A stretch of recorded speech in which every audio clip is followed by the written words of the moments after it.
Welcome to the Halftime Report. I'm Scott Wapner, front and center this hour. The tech trade, NVIDIA back above $3 trillion in market cap.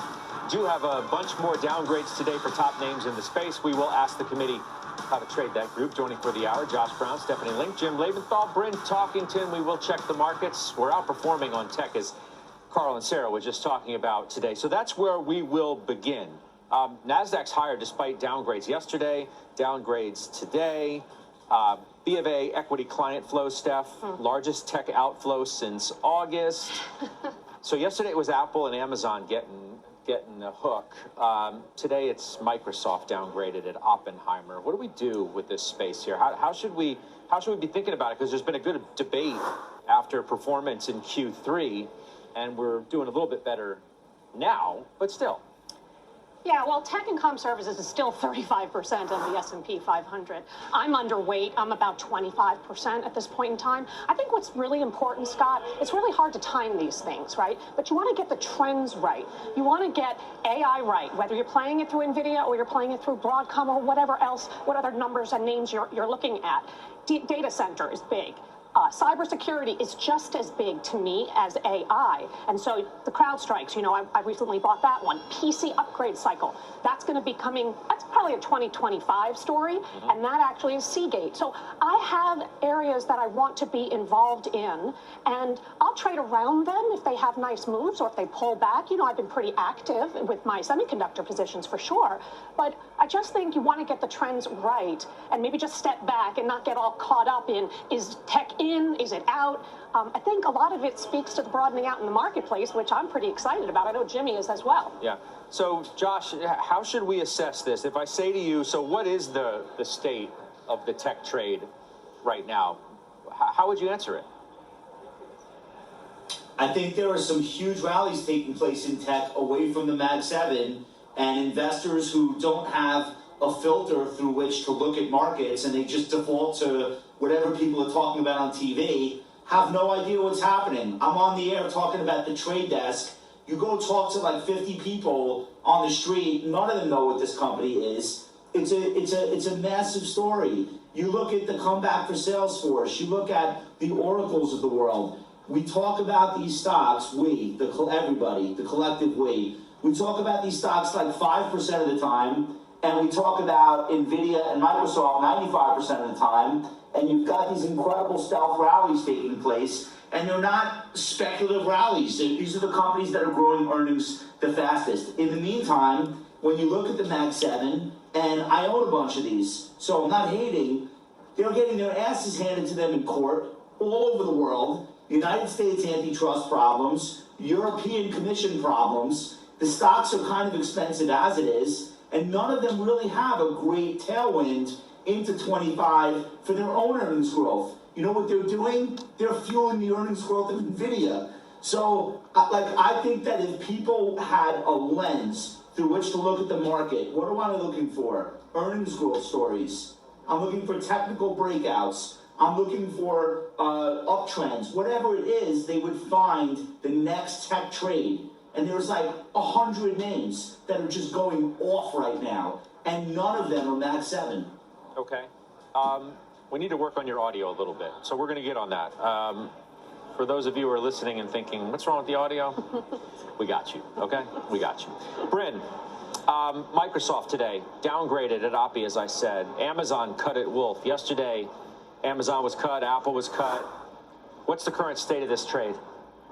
I think to continue with what Josh was saying, if you look at Microsoft's up, 10% year to date? The Qs are up almost 20. And if you look at the broadening out, you have, I think, a large part of the Qs have been Broadcom up 60, NVIDIA up, 150? And so you definitely see it just straight looking at the Qs up double what Microsoft is. And I think that with a Microsoft, as well as with an Amazon, right now, money wants to go into where you see a line of sight on a new revenue stream called AI.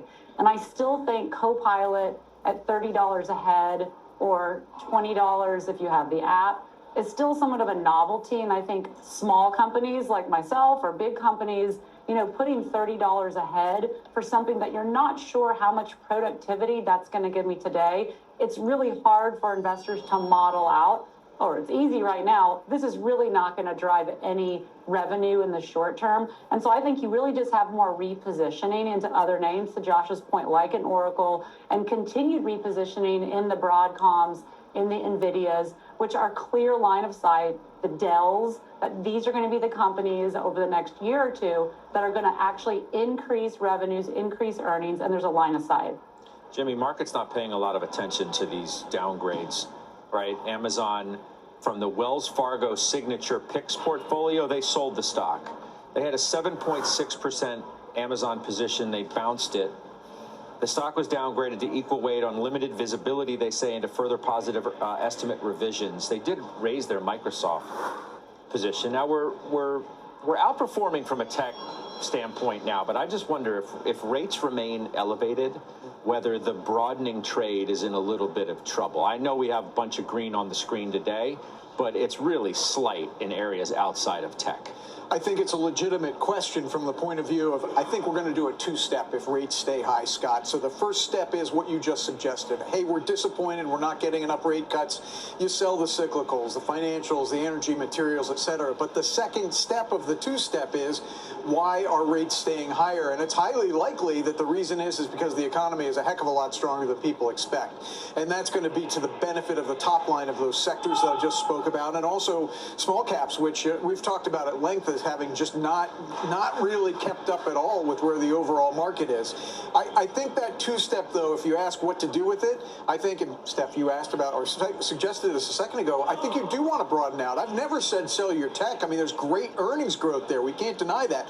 But there's such cheap valuation that if you get that top line hanging in there in a strong economy, highly likely, then those sectors I just mentioned about should do well. Are there really cheap valuations at this point? A lot of those stocks have rallied a lot last quarter. They're not as cheap as they were. I would say yes. So let's take some examples. The financial sector, and maybe that's cherry picking, Scott. Somebody might come back, okay, of course you're going to go with the financials and they're up 20%. A lot of these stocks trade, at single digit price to earnings multiple, good dividend yield. Some of them trade at or slightly below book value. So I'd say there's good valuation there. And then the real sort of, I think, battleground for the broadening out, small caps, trading around 14 times forward earnings. I will submit to you, I think that valuation is too low if this economy is going to continue to expand and the top line of small caps are going to expand with it. But isn't that, that's the area where the higher for longer is going to hit the hardest. Again, I go back to what I just said. I think it's a two-step, Scott. So if we continue to think that we're going to be higher for longer, there's going to be an element of disappointment. In fact, that may be what we're reflecting over the last couple of weeks, or at least the last week. However, and this is the main point I want to say here, people think that higher interest rates hurt small caps because of interest expense. That's not the case at all. Interest expense as a percentage of revenue is around 4% in the small cap sector. It's not interest expense. It's the fact that if you're raising interest rates, or if they stay higher than longer, it increases the probability that the economy falters, maybe even into recession, and that hurts the top line. That's where the pressure point, the pain point in small caps is. Right now, I just don't see any sign of this economy faltering. I think today is all about the unwind in China. Look at energy and look at materials and look at the casino names. You look at the K-Web. Right. For example, Baidu, PDD, right. Baba, I think they're all down. Yeah, anything China related for the most part that got a 30+% boost in about 10 minutes. Yes. From the stimulus is down. But they're still stimulating, Scott, right? So, maybe they disappointed in terms of last night not adding more stimulus. They're still stimulating, and it's the most since COVID. So it's a pretty powerful story, but I think you have that whole thing unwind just today. Maybe it lasts a couple of days, and then you probably have some opportunities. I'm looking at like Las Vegas Sands and Freeport-McMoRan, which I bought recently on the China theme.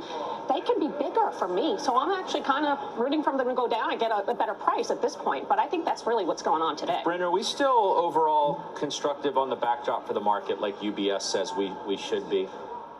I think we should be. I think right now we obviously have so many cross currents in the market, but I think for going into October of an election year, very normal to trade down, especially the first half of October. I think we need to have that pass and we need to have that data point. I think the market wants gridlock.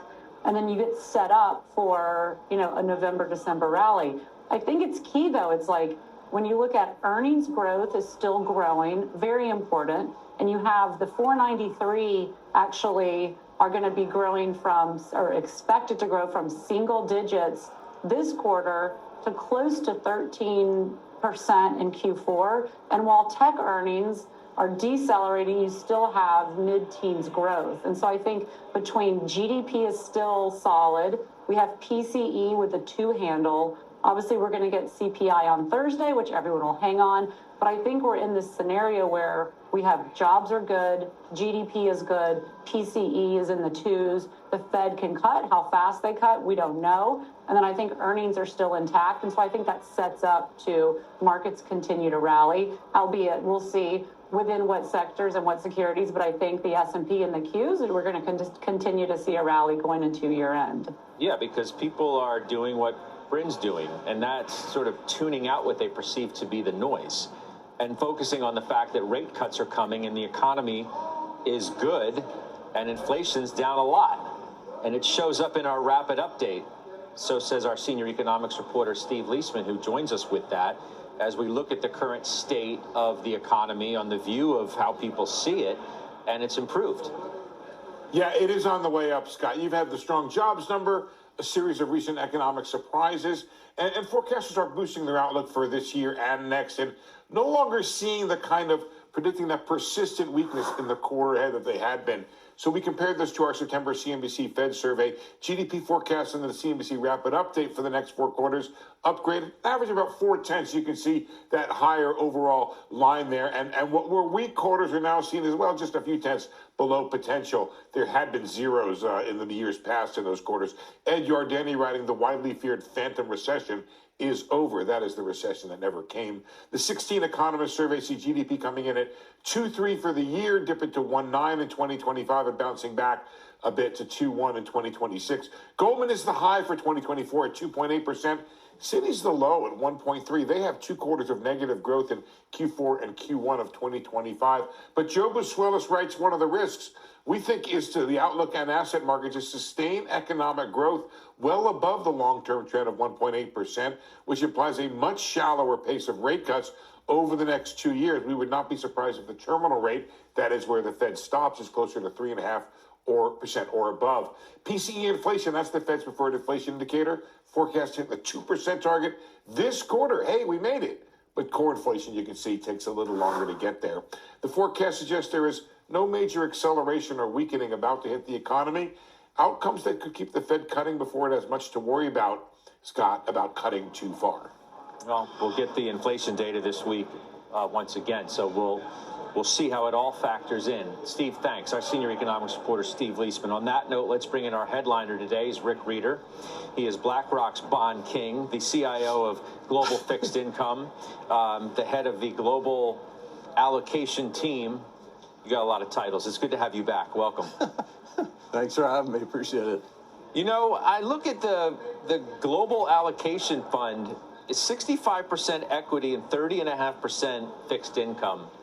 What does that say about the current state of the markets in your view? So, I mean, we're long equities. I have to say, Scott, you know, we've brought some of that exposure down. I think I was on the show. It was literally the day with you a couple of weeks ago. We took exposure down a little bit. We're still long equities.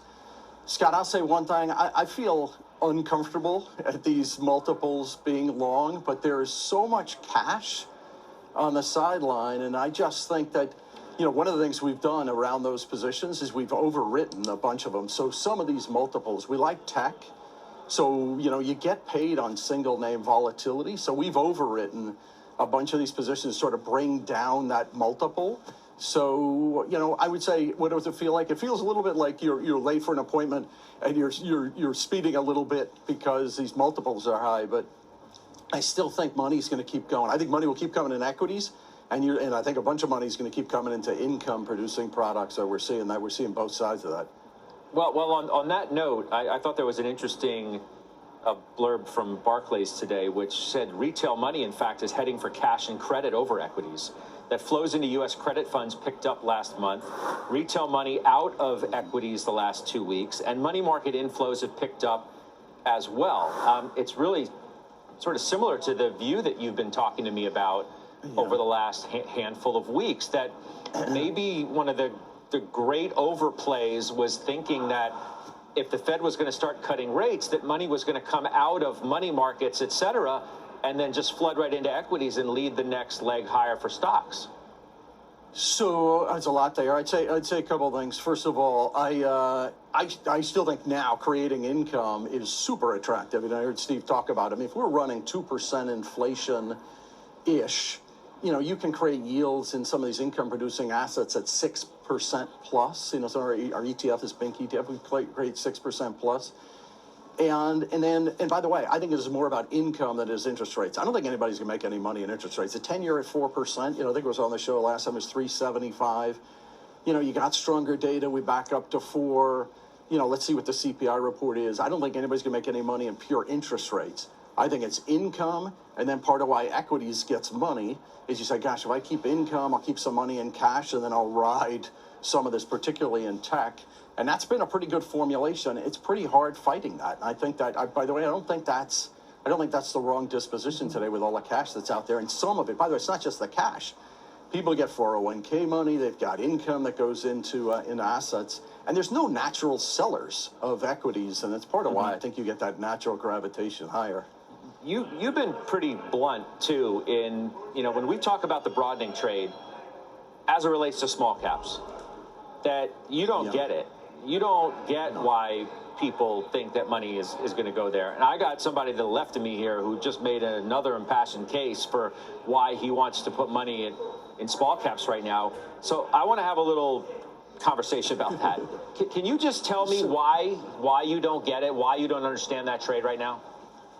So, and by the way, I thought the argument was articulate about the multiple, and I think that is fair. And you know, if you said to me, "Gosh, there are some," and we invest in some smaller size companies that have a niche, that have a reasonable multiple to them, and then have got durable cash flow. But if you said to me in aggregate, I think the way the world is going is companies that can build a moat. So if you think about in retailing, gosh, if you can use digital to expand your moat because you can look at how, you know, what the disposition of consumers is, where your placement on shelves is, how to use online versus in store.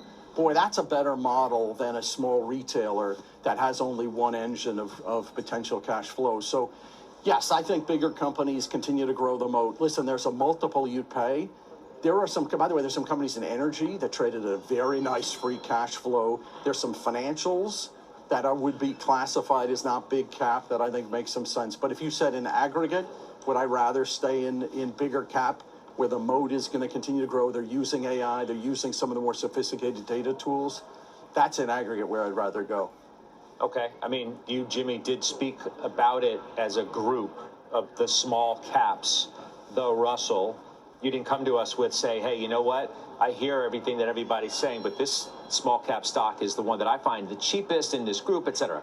So how do you respond to what Rick has just said? I'm really glad that you set it up that way, because this is exactly what's on my mind. The Russell 2000, we all know, is 2,000 stocks. It's not any one stock. So it's not like, you know, you go to the Dow, it's up one day, and maybe that's United Healthcare or whatever. You can't really do that with the Russell 2000. But Rick, while you're with us, something you didn't say, but which I hear quite often pitched back to me on the small cap idea, is that this is not the place in the cycle. Is that usually you want to be in small caps coming out of a recession, and this is not the place in the cycle. Now, I'm using your presence here because I really want your opinion on a different subject related to this, which is, are previous patterns like the one that I just suggested applies to small caps perhaps broken? I feel like the last 4 years, and I know it's a long time, we've seen a hell of a lot of patterns broken, and I think maybe small caps, in terms of the timing aspect of it, are a ripe case for another pattern to be broken. I'd love your feedback on that. So, I mean, I agree with what you said. I mean, if you had policy that was easing because you had what was an economic downturn, and now easy policy was going to now try and create some tailwind to bring us out of that, you would see small cap really start to race. Today, I think all you're doing is the Fed funds rate that was 5 3/8, now 50 basis points lower. The funds rate is still restrictive, so all you're doing is bringing it down to a place that I think the Fed should. Listen, I think they can go 25, another 25. I still think they got to get the funds rate down to 4. It's still a restrictive policy relative to where inflation is. So, my view today, it's a slightly different paradigm because you're not creating exit velocity on growth where you would say, gosh, I want to own these equities. One man's opinion. But I mean, your point is that there are still many, many stops to go on this train ride, and we've only hit the first one. And the time to buy these stocks may, in fact, not be until we're closer to getting off the train of cuts or way down the track than now. There's still issues, as you said. Where rates are still high. They may be higher for longer. There are some who still aren't sold on the idea that we're actually going to pull off the soft landing as good as it looks today. Well, I don't, I think I said it on your show last time. I don't really understand the hard landing, soft landing thing. I actually think the U.S. is a service-related economy. I know I call it the satellite economy all the time. Satellites, they don't really land. They just get tired over time, and it needs a bit more stimulus to keep them in air, as it were. Listen, I think a service economy, we're 70% services. Services are not cyclical. China is a manufacturing export commodity hard asset. U.S. economy is just not that way. There are so many tools in the U.S. economy, from technology to you think about education and other areas. I think the U.S. economy is much more flexible and durable than people give credit to. So, listen, do I think, if you said to me at the margin, are we slowing a little bit? I think the world's finally realized it's not hard landing. But I think you're slowing a little bit, and the place where I think you're slowing, this gets back to the old argument, lower income, small business having a tougher time. And I agree with the thesis that it's not necessarily because of the borrowing on interest rate, but they're still having a harder time in terms of their overall business model. And that's part of why I think the Fed has to bring the rate down. So then all roads lead back to the stocks that are perceived to have the moat, and that's the large cap tech. What's your current view before I let you go? I think that's generally right. We're shifting a little bit into what would be, some within, well, first of all, within mega cap, we've shifted without going through individual names. I think we've shifted, the AI theme is real. It's going to continue to be durable, but we're also looking at whether it's the companies involved in cloud or in the development of AI and data centers that are infrastructure plays, but we've definitely shifted more along those lines. But boy, it's pretty hard to fight mega caps that buy back a lot of their stock and still throw off ROEs that are pretty impressive, that dulls that multiple over time, just from continuing to throw off great revenue and high ROE. Rick, we'll talk to you soon. I appreciate your time as always. That's Rick Reeder of BlackRock. We'll see you soon. Thanks. Coming up, chart of the day, Roblox sinking a well-known short seller. It's taken aim. Bryn owns the stock. We're going to get her reaction when we come back after this. We're back. Chart of the day, Roblox. It is down today as Hindenburg Research announces a short position. They allege inflated metrics. They question the platform's safety. They say it compromises child safety. Bryn, interesting price action in the stock today relative to the inflammatory accusations made in this report today. What's your take? I actually would have thought the report is, first of all, a very long report. So, this is not just like a headline report. Hindenburg obviously did their work. I would think the stock would be down more with all of the accusations. And I think, just for viewers that haven't read it, one of the big ones is that they're saying that Roblox is conflating people with daily active users. And so someone in Vietnam, which they specifically cite, could have one user with like 10,000 accounts, just to kind of simplify it. So I think those are very easily refutable if they are not true. I think the headline, obviously, as well, is with, the dregs of society. I'm saying this are coming for our kids on these social media sites, and we know this with Meta or Instagram and TikTok and now Roblox. And so I think that Dave Baszucki, from this perspective as a founder and a CEO, you can't just follow the law. So I think we will see over the next, few weeks. They have to clean this up. It's really important that you're holding the stock for now because the company is responding to these claims today. They say, quote, "We totally reject the claims made in the report. The financial claims made by Hindenburg Research are simply misleading. We firmly believe that Roblox is a safe and secure platform, and in the financial metrics we report." Yeah, I know. I'm holding it today. That was a line they put out. They put out that statement. But you want to see more, though, right? These companies, these platforms can't just follow the rules.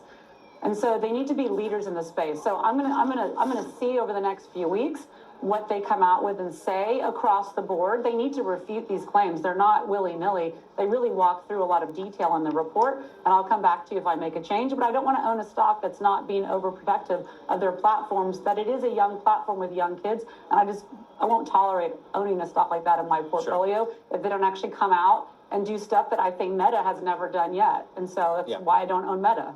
All right. No, I understand. You let us know, of course, if there's a change in your ownership. General Motors holding its investor day, the first since November of 22. What do you want to see as an investor? Yeah, well, there's a lot of moving parts here, and I want to keep this tight. The thing that I evaluate the most is how are they allocating capital? We know that their internal combustion engine business is going great, so that I'm not worried about. If they put more money there, great. But what are they doing in China? I'll be honest, I read the tea leaves there. I'd say I'd like them to pull back from China. Maybe they will, maybe they won't. Cruise, I actually think there is great potential there, but I'd like to hear from them. I'd like to hear what they're doing with the California permitting and licensing that got put on hold, if that's going to come back. If it's not going to come back, then stop putting money into Cruise. EV, and this is where I think Mary Barra and team have done a very good job of funding it when EV growth was big and pulling back when it was slow. I think they have a very good business there now. I want to hear what their growth potential is there. What I don't want to hear, Scott, is any near-term issues with profitability or profitability growth. We know that Stellantis had a really crummy third quarter. I don't think that extends to GM. But ultimately, I think there's going to be a good long-term game plan here. What if the most exciting thing they're doing is buying back stock and that sort of thing? How would you respond to somebody who says that? Yeah, okay, that's fine. I mean, that's the bear argument. Because the bull the bear argument is also in part that they got a lot of cars sitting around. And that the consumer is slowing, right? Okay, I go back to what Surratt said and why he sold it and called it a terrible investment. Yeah, it isn't. He didn't talk about the buyback. It isn't a terrible investment, and I wasn't here with Surratt, but let me answer your first question, okay? If I look right now, all right, I'm looking at the 3-year track record, all right? It's grown annual sales 11.9%. It's grown net income 16.4% annually, and earnings per share up 19%, which is on the back. That's the earnings per share is the biggest growth rate because of buybacks, no question.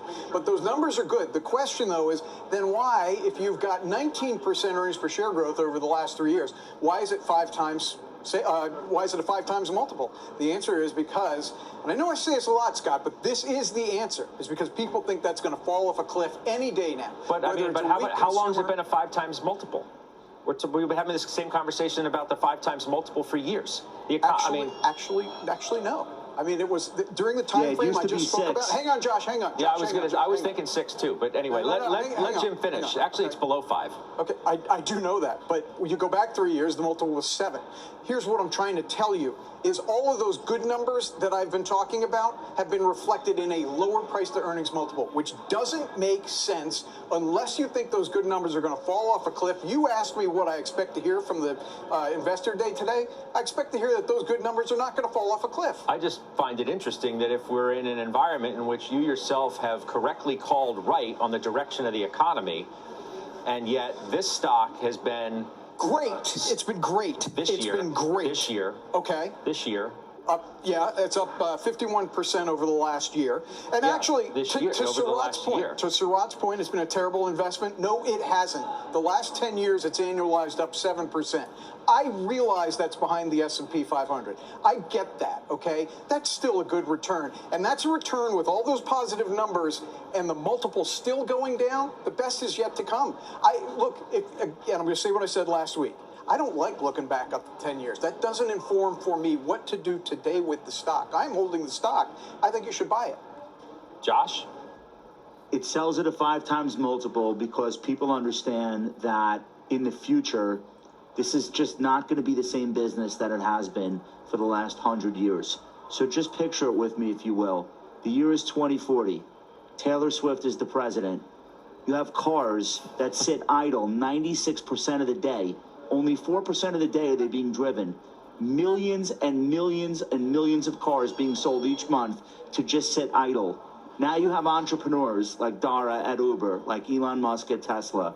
And what they're doing is they're taking these idle hours of cars just sitting in the hot sun in the parking lot, and they have these cars moving, circulating through the towns, through the cities, through the countryside, on the highway, taking people on rides when they need those rides. And that is a very different landscape for transportation, and that is what's depressing the multiple, not just for GM, but also for Ford and Toyota and Volvo and every other car manufacturer that's not called Ferrari. And it's a reality that I think hasn't yet dawned on people. This idea that American consumers are just going to average 17 million vehicles, it's just not what's going to happen as we automate the driving. And that is what's being reflected in the valuation of the stock. It's not being reflected in the valuation of people who think there's this huge opportunity on the OEM equipment manufacturing side. We'll leave it there. Up next, calls of the day. Two big downgrades on two committee names, including one of Steph's payment plays. It's up 40% in a year. One of Jim's favorite chip stocks. We're back after the break. Let's do some calls of the day. American Express. Wow, Steph, downgraded to sell. That's at BTIG. Price target to $230. Fundamentals are slowing for super prime customer versus accelerating expectations in the valuation. Wow, we see greater risk of worsening rather than improvement.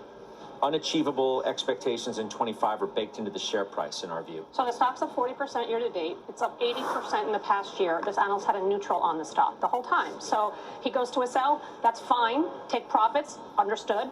I would agree with him on valuation. I was buying this when it traded at 13 times forward. It's now at 20 times forward. But I do still think they're going to see revenue growth of 9 to 10%, maybe even more. Fee-based business growing very nicely. They're also seeing 6% build growth. So, I think the fundamentals are okay. And delinquencies, by the way, at Barclays, the conference a couple of weeks ago, every single bank talked about delinquencies being under control in that 2% level. So I don't think that there's any risk on that front. So I'm going to stick with it. Even at 20 times. Yeah, I'm going to stick with it because I still like the franchise, right? It's #1 franchise in the industry. Great management team, too. All right, Uber. Josh, Wolf Research reiterates it today as its top pick, $95. I mean, you mentioned it as we were talking about the GM bull bear story. But what about this call here? Outperform, $95 price target. Yeah, and Truist yesterday went to 100. Even like the reiterate ratings where they're not raising their rating, they're still upping the target. Uber's going to report on Halloween. I'm going to come in with my costume the next day. I'm going to be dressed like Rick Ross because I'm telling you right now, what the only bear case on this stock, people are terrified that tomorrow Elon Musk is going to launch the Uber killer. They don't understand the dynamics here. It would cost Tesla $35 billion in CapEx to launch a fleet of robo-taxis to compete with the system that Uber already has. The most likely scenario is 2 years from now, Elon and Dara do a deal together where Uber is aggregating demand for robo-Teslas, just like they will with the GM Cruise, just like they're already in a partnership with Waymo at Alphabet. And if you think that that's the bear case, that Elon's going to knock Uber out of the box, I'll take the under on that bet all day, every day. I think this is a triple-digit stock. All right. Qualcomm downgraded to sector weight from overweight. KeyBank. Our previous thesis was that Qualcomm would be increasingly viewed as an edge AI play, given its position in handsets and PCs. However, given these end markets have yet to materialize in any meaningful manner, we don't foresee Qualcomm benefiting from a replacement cycle fundamentally or being given a market premium as an edge AI beneficiary until that happens. In other words, what we thought was going to happen ain't happening, so we downgraded the stock. Yeah, I think that's a very lucid argument. The only thing I would push back on is that what was just explained about the AI hand phone market not materializing yet has been known for really about 3 months. I mean, that's maybe 2.5 months. When Qualcomm last announced earnings, they kind of said, hey, everybody chill out. And we're not seeing the smartphone growth based on AI that you thought. Now, the question here from what the analyst says is, I don't think 15 times forward multiple for a company like this with absolutely no debt on the balance sheet, generating $11 billion a year in free cash flow, I don't think that's even close to a premium. I think you can get that easily up into the high teens, maybe even towards 20. The one thing to worry about, the analyst didn't mention this, Scott, but this is what would worry me, is that's actually, they have basically no net debt. And all that free cash flow, I just hope they don't do something stupid like buy in. That's what kind of scares me a little bit. Okay. Up next, Mike Santoli. He's sitting by with his midday word. We'll do it next.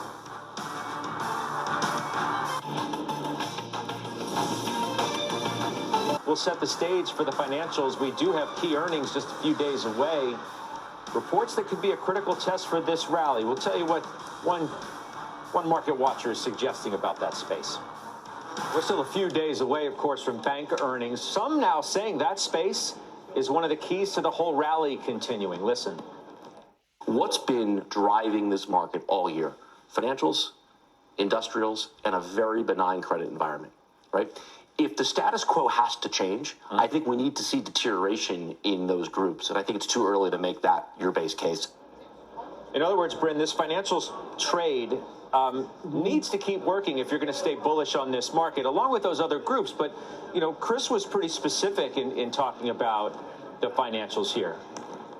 Yeah, I mean, well, XLF has had a solid year, up 20%. And I think that as we're looking for the market to broaden out, I mean, we own RSP.